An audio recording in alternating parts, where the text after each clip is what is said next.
Hi, I'm Kate from Daily Tarot Girl, and welcome to my Tarot Meanings deep dive video on the Queen of Cups.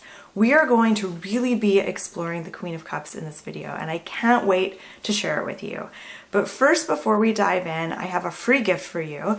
It's my Tarot Court Card cheat sheet.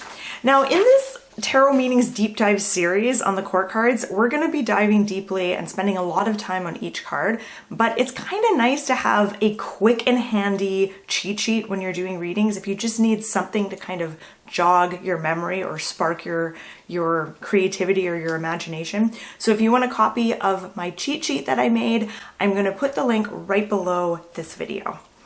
Okay, so let's dive in to the Queen of Cups. And like I said, this is a series, so each week or every couple weeks I'm going to dive into one court card. So make sure you hit the subscribe button if you want to be notified when I post my next video. So the Queen of Cups is a fascinating card, and what's most fascinating about the Queen of Cups is actually her dark side. Now, we're not going to get to her dark side till later on in the video, but I just kind of wanted to tease that because so far we've done the Queen of Pentacles and the Queen of Swords, and the Queen of Cups is kind of different from them in that she has so many wonderful qualities, yet her dark side is quite dark. So I can't wait to get to that. Okay, so the Queen of Cups, she is the queen of the suit of cups, and the suit of cups corresponds to the element of water. And I want you to just think for a minute about how water behaves, all the different ways that water can behave. It can be frozen, it can be stagnant, it can be calm like a calm lake, it can be raging like a storm or a tsunami, or rushing like a river. There's so many different ways that water can be restorative and healing, but also destructive. And water is a symbol for the emotions and the emotional realm. And this queen has, I don't want to say that she's mastered the emotional realm, but she's very comfortable in the emotional realm. She knows how to work with her emotions and how to work with the emotions of others. All right, so let me give you a few keywords and personality traits that are associated with the Queen of Cups. Oh, and I should be telling you, sorry, the card that you see on your screen is from the Universal Waite Tarot deck. So this queen has a lot of emotional intelligence. She's very intuitive. She's empathic. She's very empathetic, and she's very sensitive emotionally and perhaps like intuitively sensitive as well. She's very much in touch with her emotions, and she's really good at holding a space for others, especially people who are feeling very emotionally intense or upset. She's really good at just holding a space and just being really compassionate. She's very calm, and she's receptive, and she's a very deep individual. She's also very much centered in her heart, and I also associate her with like healing and creativity. Healing and creativity are two sort of themes with the Queen of Cups. These are two things that she is really good at. So some symbols to pay attention to on this card. Number one is the symbol of water, which of course represents the emotional realm, feelings and emotions. And then there's the weird, bizarre cup that she's holding. And to me, holding that cup is like, it represents sort of holding a space. If you think about a cup is like a receptacle. A cup in itself is a symbol of holding a space. And that's what this queen is really good at. She's sitting on a throne, and that throne itself is a symbol. It shows that she is a queen, meaning she's attained a certain level of experience and mastery in the realm of feeling, emotion, and intuition. There's fish and mermaids on this card, and these are creatures who can dive deep below the surface and survive in the watery realms. There's also a shell clasp on her cape, and there's a shell on the back of the throne. And this shell, to me, is a symbol showing that she knows how to penetrate the hard outer shell to get to the ooey gooey center. All right, so some talents, some things that this Queen of Cups is really, really good at. She is a good listener, and she would make a really great counselor. She's really good, again, at like just holding a space, and she can actually help others just by being present. She doesn't even have to say anything or do anything. Just by holding that space and being receptive and listening, she can really help other people. She's also good at helping others tap into their emotions and their intuition. A lot of people have trouble with this, and the Queen of Cups has this way of making it not scary and making it feel gentle and easy and natural for other people. She knows how to work with the emotions, so she knows how to process her emotions. She knows how to really tap into their power and how to use them for healing. She's really good at honoring her feelings and her intuition. Again, this is something that a lot of people struggle with. They may have deep feelings and deep intuitions about things, but they don't value them or honor them. They may push them to the side or try to override them. But the Queen of Cups knows how not to do that. And she is really good at just like really emanating calmness wherever she is. If you run into her at a party, you'll find her sitting in a corner, probably consoling someone who just broke up with their boyfriend. She's more of a listener than a talker, and her calm demeanor often draws people in, and especially people who really feel the need to unload a lot of baggage. She tends to attract those kinds of people.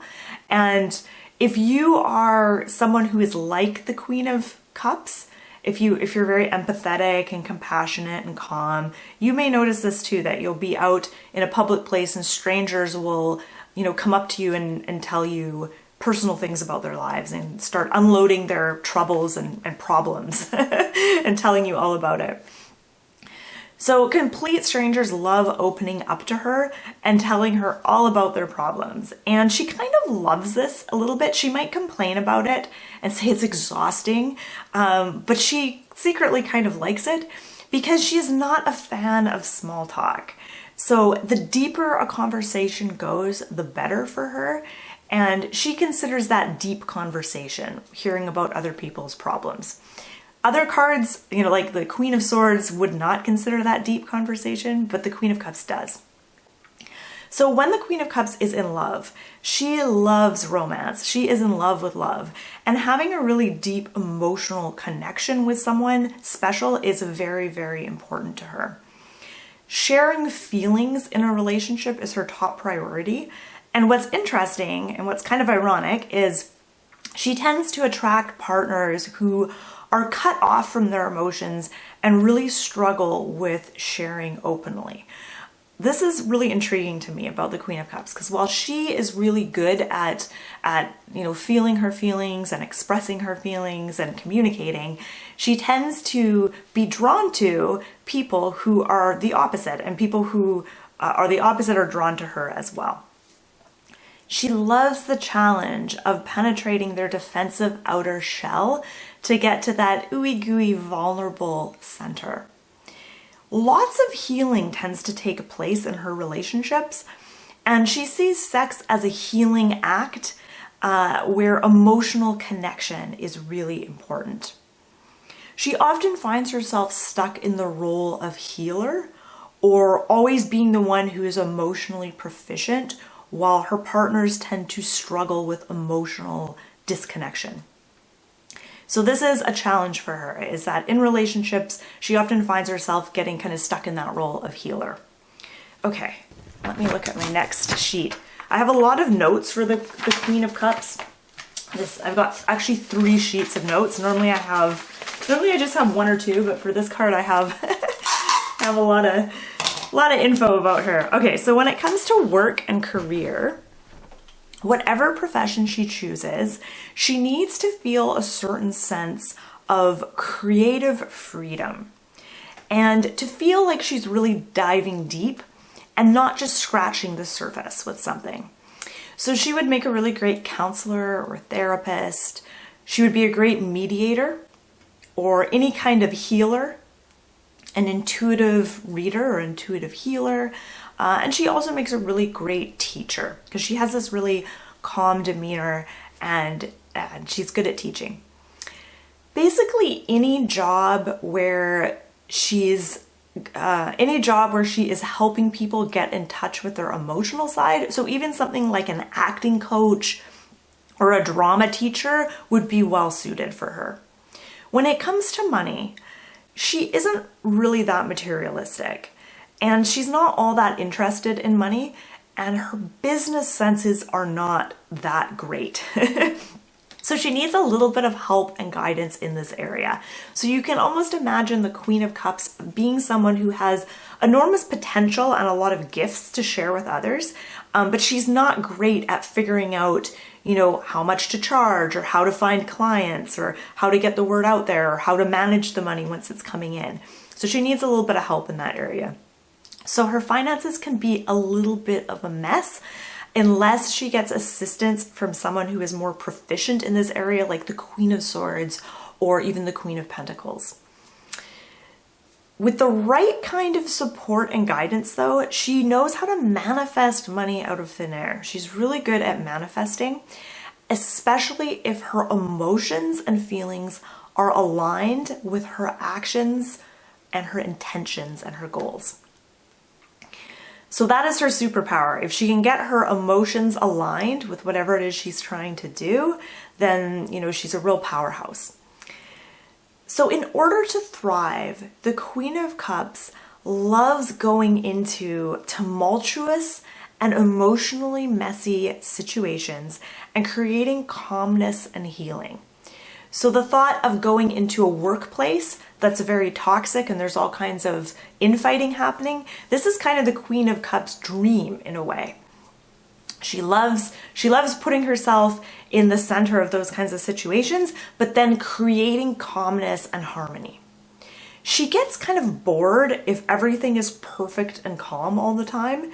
She needs a bit of drama in her life in order to feel useful and in order to give her something to do. She loves being around people who want to dive deep beneath the surface of things and explore the depths of their experience and the depths of life. And deep conversations that lead to emotional healing are totally her thing. So this is why she would make a fantastic counselor or therapist. Oops, my note sheet just fell down. Okay, so a few things that the Queen of Cups really, really dislikes.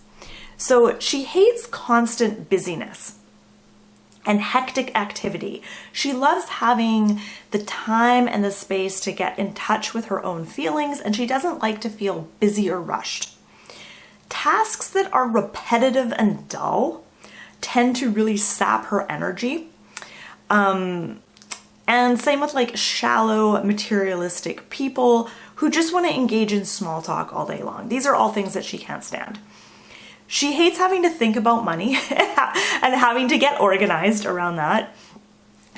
And she really doesn't like spending too much time tending to physical needs. So things like cooking, vacuuming, getting her car fixed, stuff like that is just really uninspiring for her.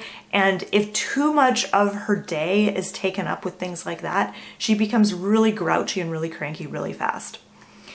Okay, so we're finally at the part in this video where we can dive in and explore her dark side.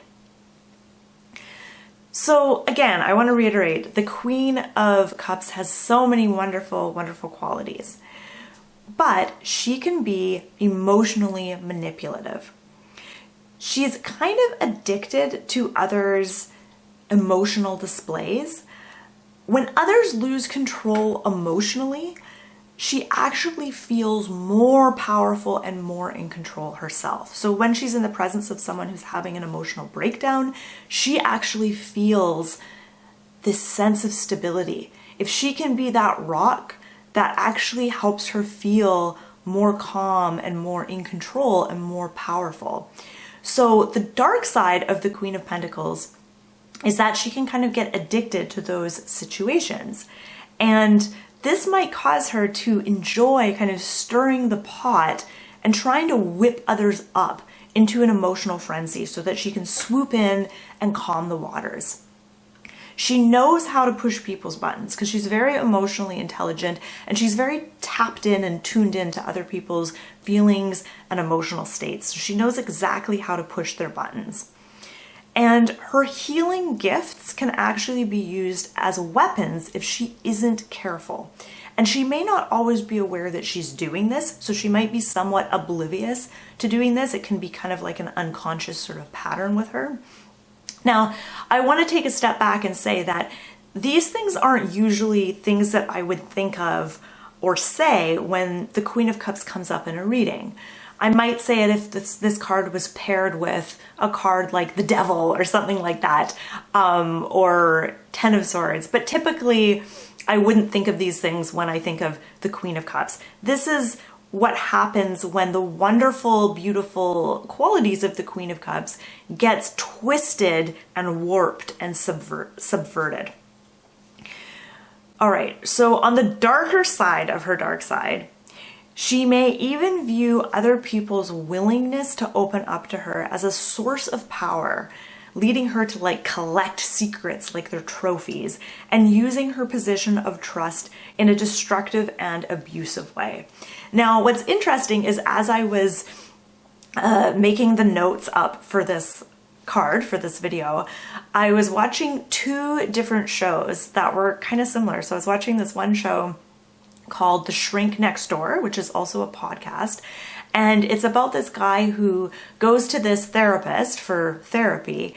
And this therapist is incredibly manipulative and controlling. And he manages to kind of insidiously sort of get into this guy's psyche and into his life. And he kind of starts controlling him in the same way that like a cult leader might control someone. And I was also watching a documentary series called The Vow, which is about this group that really kind of spirals out of control. And when I was watching The Vow, they're interviewing different people in that group, and you could tell that some of them, you know, if they weren't in a cult, they might be wonderful counselors or therapists or wonderful people doing great things, but they got in this cult and it really like warped them and twisted those good qualities to be, you know, kind of destructive. So I thought it was interesting that I was watching those two shows at the same time that I was making my notes up for the Queen of Cups. Okay, so I want to share a little personal story here. So, and this story just kind of illustrates how those warm, fuzzy qualities of the Queen of Cups can feel manipulative sometimes. So, years ago, like at least 10 years ago, I was in a group therapy thing and we were all sitting in a circle and there was one counselor who was kind of facilitating the group and we were going around the group sharing things. And I started to notice as each person would open up and share, I started to notice that the counselor in the group seemed to be trying to get people to cry and to really like give up this emotional display. And when it got to my turn, I didn't cry and I didn't really break down. And I could tell that this really bothered the counselor. And I noticed her saying things and doing things to try to kind of manipulate me into crying. She wanted to see tears and she wasn't going to move on to the next person until she got that from me. And it just felt really icky. I felt manipulated and it didn't feel good. It didn't make me feel like I could trust her or that I wanted to open up and share. It felt forced. You know, we're going around this circle and it felt like she was forcing an emotional response out of everybody. And I was explaining this to a friend of mine who is a counselor, and she said, well, you know, that's kind of her job as a counselor, is to elicit an emotional response and bring that to the surface for healing or to just observe that. And I said, yeah, I know that, and I knew that going in, and I don't have a problem with crying in front of others or displaying my emotions, but this felt different. This was like, it just felt manipulative and forced, and it just didn't feel good. So that's kind of an example of how the wonderful qualities of this queen can be used in kind of an emotionally manipulative way. So some ways to embody the Queen of Cups. The first thing is to practice really feeling your feelings. So feeling your feelings and letting them flow, not getting particularly attached to any one feeling, and resisting attaching a story to your feelings. Because sometimes when we get, particularly if we get like a strong feeling that kind of comes out of nowhere, we tend to want to explain why we're feeling like that, and we start to attach a story to that feeling, which can then kind of keep us stuck in that feeling. So just practicing feeling your feelings, not judging them, kind of letting them flow. Expressing yourself emotionally, especially like through journaling, writing a poem, acting, dancing, singing, etc. These are all ways to really embody the Queen of Cups. Even just sharing how you feel with another person, and practice active listening. So next time you're having a conversation with someone, practice listening more than you speak. And when you're listening really deeply. Because sometimes when I'm talking to someone, I notice myself, they'll be talking, and when they're talking, I'm thinking about what I'm going to say next. And so then I'm not really listening very deeply to what they're saying. So really practicing that like deep listening, active listening, and just really like holding a space for someone when they're speaking to you. All right, so I have a few journaling questions for you. And I'd love it if you shared your answer to one or more of these journaling questions in the comment section below. So what part of the Queen of Cups do you most relate to? And do you know anyone who is like the Queen of Cups? Which of her qualities do you want to cultivate in your own life? And which of her traits do you want to minimize or watch out for? I mean, maybe you really relate to her deep empathy, but maybe you feel like you're too sensitive and too empathetic. And so it's not that you want to be less sensitive, but maybe you want to have more boundaries around some of that stuff, or have a better way of managing your sensitivities and your empathies so that it doesn't overwhelm you. So I want to know, what did you learn here? Was there anything about the Queen of Cups that surprised you? Did you learn anything new? I'd love to hear in the comments below. So thank you so much for watching. In the next video, I'm going to be exploring the Queen of Wands, and she's a lot of fun, so I can't wait to do that. In the meantime, don't forget to subscribe, leave me a comment, and of course, download your free Court Card Meanings cheat sheet. Thank you so much for watching. I'm Kate. I'm also known as the Daily Tarot Girl, and happy tarot reading.